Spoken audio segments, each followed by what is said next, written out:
be able to stop him, but they're going to need to slow him down. And slowing him down starts with the type of offense that they run. So this is a West Coast offense. It's based on timing and spacing. And what you've got to do is be able to disrupt that. So you're going to have to hit Kelsey some. You're going to have to hit Tyreek some. You're going to have to hit everybody some so that these guys can't get to the spots they want to get to at the time that they want to be there. Otherwise, it's just throw and catch for Mahomes. And even if you want to bring pressure, there's always a quick answer in the system. So disrupt the timing and spacing. The second thing Nick and I have been talking about for years, you've got to keep Mahomes in the pocket. So when you do rush him, if you allow him to break the pocket, those broken plays become big plays. And he's dangerous enough when he's just sitting in the pocket and throwing the ball. Now, when he gets outside the pocket, his receivers do a great job of uncovering, and then those become big plays. And he also has the ability to run very effectively with the ball. And the last thing, and this is a transition, and it's similar to Brady, you don't want to give him that pre-snap information. And Tampa tried to do that some in the first game. It just wasn't, they didn't sell it hard enough or as much as they needed to. And Andy Reid does a really good job of setting up formations that give Mahomes indicators of man or zone. So Tampa's really got to work hard to disguise those coverages in addition to the first two things. So here's my question. When does the sample size become big enough to where we can say you can't? It's not possible. Because here's the deal. The guy's played 53 games. He's been stopped once. October 6th, 2019 against the Colts. The key to stopping him in that game was have him go into the game with a badly sprained ankle and have Tyreek Hill not play. It's the only time in his whole career he's actually been stopped. The Chiefs have lost once in 26 games. Do you know what the Raiders did? They scored 40.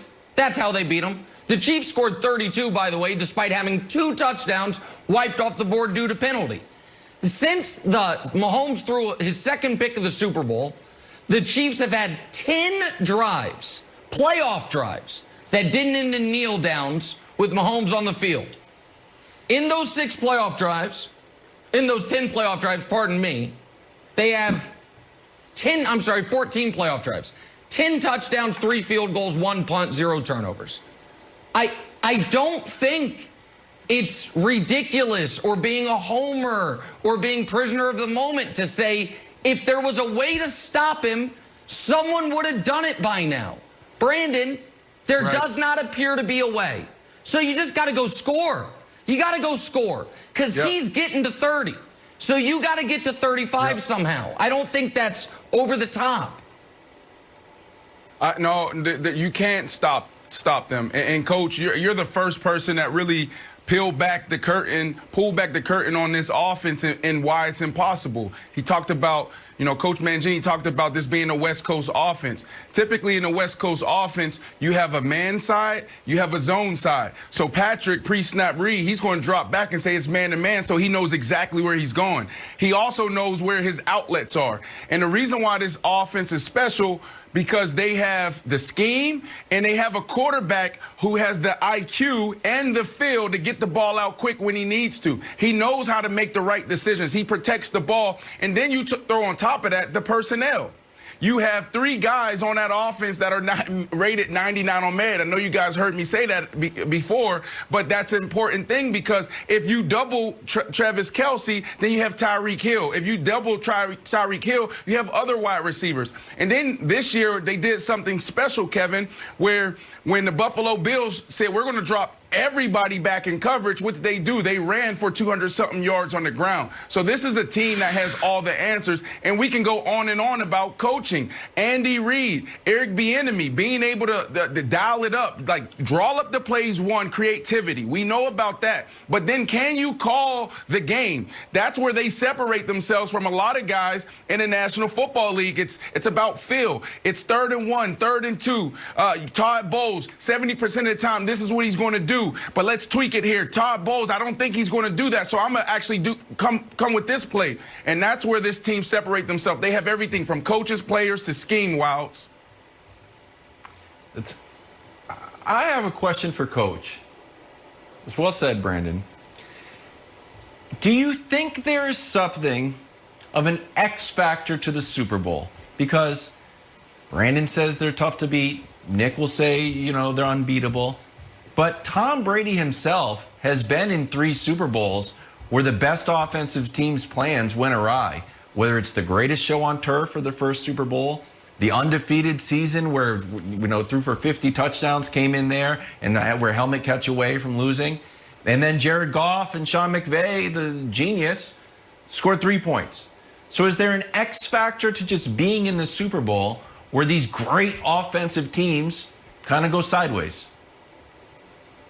Yeah, that is a great point. And according to Nick, we should just cancel the game because there's no chance that you could possibly stop this offense. And what's so funny about that is the 2 examples that you brought up. The Patriots were undefeated. Of course they were going to win the game. The greatest show on turf. They were 14-point favorites. Nobody could stop their offense, but it did. The Super Bowl is different. It doesn't typically play out the way that everybody expects it to play out. There's so much emotion that goes into the game. You've got 2 weeks of preparation, and the game unfolds differently. Halftime is different, and people can get hijacked, can get emotionally hijacked during the build up to the game, and even during the course of the game where they're exhausted as things happen. And the special element about Tom Brady is he allows you to exhale. You can come over to the bench, and because you know that he's been there, that he's been able to handle those situations, it is a calming influence on the group, and that's a special thing to have, and it's intangible, but it's meaningful. Yeah. And, Coach, you know this better than anybody out there. It comes down to key moments in games, and that's why, you know, I always highlight those turnovers, tips and overthrows. You got to have those. Mahomes is going to give you opportunities, too. JPP and Shaq Barrett will get home, and he's going to have some balls where just get away from him, and those guys have to come down with it. There's always those moments like, man, you know how precious this moment is. You got to catch it. So, DBs, take some extra time. Get on the jugs machines. Make sure you're catching 100, 200 balls, looking the ball all the way in, because they're not going to be a lot of opportunities. And Coach Bowles, Nick, he has to do a great job of trying to stay one step ahead of Andy Reid, but it's going to be tough. What they can't do, they can't go out there and give up 203 yards to Tyreek Hill in the first quarter. That's more than I had in my career high. I had 200 yards versus Andy back in the day. So this dude had 203 yards in 1 quarter because they went out there and they tried to play one-on-one in the first half. Second half, Coach, you know what they did? They doubled Kelsey, they doubled Tyreek Hill, and they slowed them down a little bit. Yeah, listen, and I've said it before, and I'll say it again. The best way to slow the Chiefs' offense down is let the Chiefs' offense get up 17, and they'll put it in neutral. And that's what they did against the Bucs. If that's the Super Bowl game, playing a little rope-a-dope, maybe it'll work. I want to be clear, though, Coach. I'm not saying Tampa can't win. What I'm saying is they have to score at least 35 points. If Tampa can score 35, they can win. If Tampa thinks they're going to be able to win this game... You basically said that. Okay, no, I didn't basically say that. I didn't say that. I don't think they will win. I bet a lot of money against them winning. What I am saying, I don't even know about betting the over, because I think the game might actually be 38-13. I think it might be a blowout. But the only path to victory Tampa has is they've got to go score in the 30s. They are not winning the Super Bowl the way you guys beat the greatest show on turf. They're not doing it. All right, let's take a little turn now. Talk some first rings first. Coach, we're throwing it back to Super Bowl 36. You were coaching Patriots defensive backs. Your defense picked off Kurt Warner not once, but twice.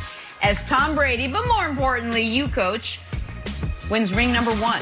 Coach, what did it feel like winning your first Super Bowl ring? It was unbelievable and emotional. That whole season, it was the season of 9/11. We were 5-5 through 10 games. We're coming off a 5-11 season. We go on a winning streak, and then we have the overtime win against the Raiders with the tuck rule, and then beat a heavily favored Pittsburgh team in Pittsburgh, where they had already been planning their Super Bowl trip, and go into the Super Bowl as 14-point underdogs, and then be up 17-3 in the fourth quarter, only to have the Rams come storming back. And then we have a long drive, and I don't know if you guys remember John Madden saying they should probably take a knee here. Take the knee. But we get the drive, we kick the field goal, and I remember afterwards walking with my wife in the Superdome, and everybody was gone, and there was confetti on the floor, and just realizing that there was no more games to get ready for. There was no more practices. We were the best in the world at what we did, and I was part of something that was bigger than myself, and that feeling it's incredible, and I wish that